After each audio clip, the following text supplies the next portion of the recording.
Okay, let's get into this. It is February 12th, 2026. And, usually when we sit down to talk about the economy, we're looking at tech stocks or interest rates, maybe what the Fed is up to, The usual the suspects. usual suspects. Huh.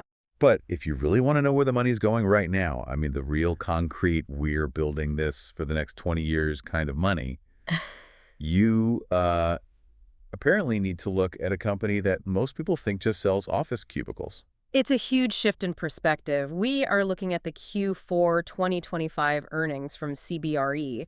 And I think for a lot of our listeners, the mental image of CBRE is still, a broker in a suit showing an empty floor in a high rise. Right, the people who send you the bill for the rent, the middlemen. Exactly. But if you read the report that just dropped, that image is, well, it's totally outdated. This is not a landlord story anymore. This is a story about the physical backbone of the internet. A digital infrastructure powerhouse is what you're saying. That's it. And maybe not so quietly, given these numbers. Yeah. The scale of what they reported today is frankly kind of shocking. So let's hit those headline numbers first, just to set the stage. Because I looked at them, and my first thought was, wait a second. Aren't we supposed to be in a commercial real estate recession? Mm-hmm. But they didn't just inch past expectations. They seem to be running at a completely different speed than the rest of the market. They really are. Top line revenue for the quarter hit $11.63 billion. That's up nearly 12% year over year. Wow. And core earnings per share came in at $2.73, which beat the consensus of $2.68. For the full year, you're looking at over $40.5 billion in revenue. $40 billion. I mean, that is a staggering amount for a services firm. But here's my skepticism, and I want you to walk me through this. Okay. A lot of companies post big revenue numbers because they're just riding inflation or charging more for the same old thing. Is that what's happening here, or is the quality of that revenue actually different? That is the aha moment.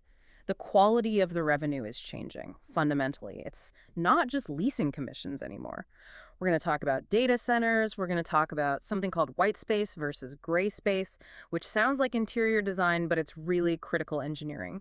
Okay. And we absolutely need to talk about their massive bet on artificial intelligence. And that's what I really want to dig into. Because usually when a legacy company talks about AI, it just feels like they're trying to pump the stock. It's a buzzword. Right. They just sprinkle AI in the press release. Exactly, and hope nobody asks too many questions. But reading through this, it feels like CBRE is in this really unique position. They aren't just using AI. They are literally building the houses where AI lives. And that's the core mission of this deep dive. We need to figure out, is this even a real estate company anymore? Or is it becoming a utility provider for the tech giants? And maybe most surprisingly, we need to look at why they say the death of the office narrative is just completely wrong. Okay, let's start with the star of the show then. Data center solutions. I mean, 5 years ago, this was, a footnote in their annual report. If that, it was a niche, a nice to have. And now? Now it's the growth engine. Bob Salentic, the CEO, he made this the centerpiece of the call. The data center solutions business is growing at about 20% per year. 20%. They expect it to be a standalone $2 billion revenue business in 2026. Hold on, let me just put that in context. Huh. $2 billion Yeah. just from managing data centers. That is larger than what most tech startups ever dream of becoming. But help me understand the why. Why is a real estate company winning here? Shouldn't this be, IBM's territory or some specialized tech firm? That's the billion-dollar question, and the answer is, in that jargon we mentioned, white space versus gray space. Salentic spent a lot of time on this because it really explains their whole competitive advantage. I saw that in the notes. Break it down for us. Yeah. In plain English. Okay, so traditionally, real estate firms handled the gray space. That's the building's operating system. The cooling, the power distribution, the backup generators, security, the roof. A shell and guts, Right. basically keeping the building from melting or leaking. Right. But they stopped at the server room door. The white space is the technical stuff inside that room. The servers themselves, the racks, the complex cabling, the actual, the brain of the data center. Okay. And historically, a company like Google or Amazon, hyperscalers, they would hire a landlord for the gray space, but they would never, ever let them touch the white space. That was sacred ground. Because if the gray space fails, the room gets hot. If the white space fails, Google goes down. The stakes are totally different. Precisely. The risk profile is just exponential. But CBRE has managed to pivot. They are now offering this integrated solution where they handle both. They're not just keeping the lights on, they're plugging in the servers. That seems like a massive leap in trust. How did they bridge that gap? You don't just learn server architecture overnight. You can't just take a property manager who knows how to fix a boiler and, tell them to go configure a server rack. You're absolutely right. You can't train that fast enough, so you buy it. You buy the expertise. And that's the other big news from late 2025 that's really paying off for them now. They acquired a company called Pierce Services. For about, what, $1.2 billion? That's the one. And at the time, it looked like a kind of boring utility play. Yeah, I remember the headline. It seemed a bit dry. It was boring, but it was brilliant. Pierce specializes in these advanced technical services for digital and power infrastructure. So by buying them, CBRE didn't just hire a few IT guys. They bought an army of technicians who actually understand the grid, the servers, and the connectivity. It was a huge signal to the market. The signal that they're serious about these secular tailwinds, AI and electrification? It's one of those Wall Street phrases I usually hate, but here it really fits. The wind is definitely blowing in that direction. But, and there's always a but, I noticed a specific warning in the report. Salentic mentioned negative sentiment around the timing of data center land sales. Yes, Okay. this is the bottleneck, and it's so critical to understand this because it affects the entire tech industry. So is it demand?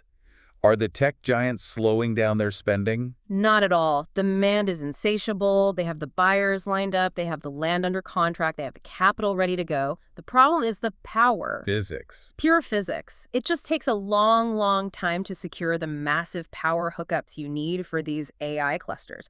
We are talking about gigawatts of power.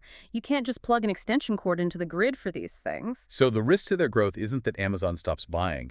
It's that the local power company in, say, Northern Virginia can't build a substation fast enough. Exactly. It makes the timing of these land sales really unpredictable. They might sit on a prime piece of land for 18 months just waiting for a permit to draw power. It's a reminder that the cloud is actually very heavy, very physical infrastructure. That is a crucial insight. Real estate isn't just a container for tech anymore. It's the ultimate constraint. But let's pivot to the other side of the AI coin. We've talked about CBRE building the home for AI. Now let's talk about AI potentially burning down CBRE's house. The disintermediation fear. Right. I mean, let's be honest. If I'm a big company looking for office space and I have an AI agent that can scan every listing, analyze demographics, check price history, draft a contract, why do I need a broker? Why am I paying a commission to CBRE? It's the existential question for the entire industry. And, management came out swinging on this call. They did not dodge it. Bob Salentic's argument is essentially, AI gives you data, we give you strategy. Right, which sounds great on a bumper sticker. Yeah. But does it hold water?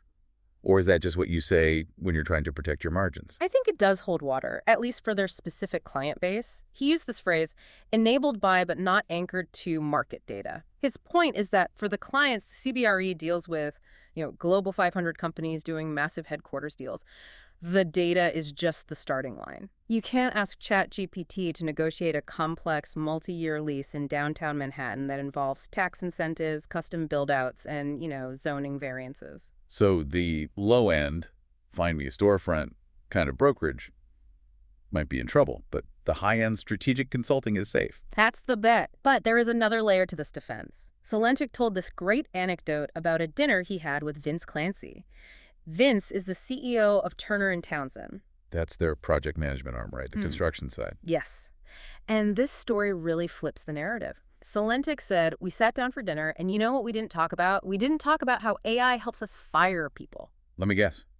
They talked about how they can't find enough people to hire. Bingo. The number one topic was the talent shortage, specifically in the infrastructure space project managers who know how to build data centers, battery plants, hospitals. The work is so complex and physical, dealing with contractors and entitlements, that AI can't replace the human. It can only help the human do the job faster. So the narrative shifts from AI takes jobs to AI bridges the talent gap. Exactly. If you need 100 project managers and you can only find 80, well, AI helps those 80 do the work of 100. It's a capacity expander, not a replacement. And they did put a number on the efficiency, didn't they? I saw a note about their research costs. They did. They expect to cut research costs by about 25% using AI. And this gets to what they call their knowledge advantage. Is that a real competitive moat? Or just marketing speak? Everyone says they have data. In this case, it might actually be a moat. I mean, think about it. CBRE has more proprietary real estate data than anyone else on the planet. decades of it.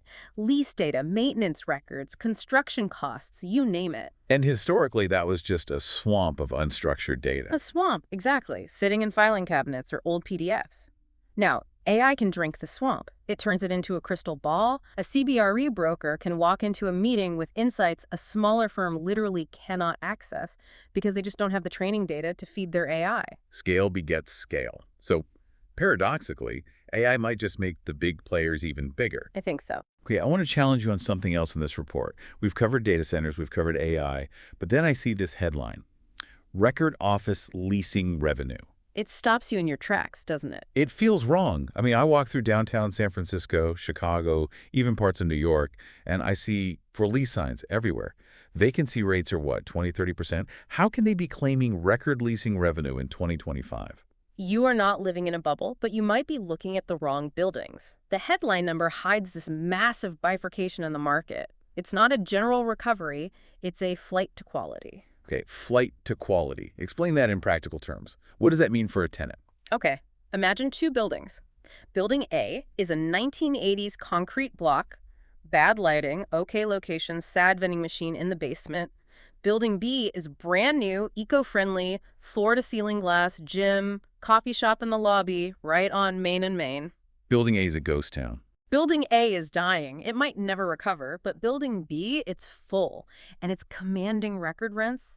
Companies have realized that if they want to get employees back to the office or compete for top talent, they can't put them in a mediocre box. So companies are leasing less space overall, maybe, but they're paying way more for the best space. Exactly. And CBRE makes its money on the transaction value.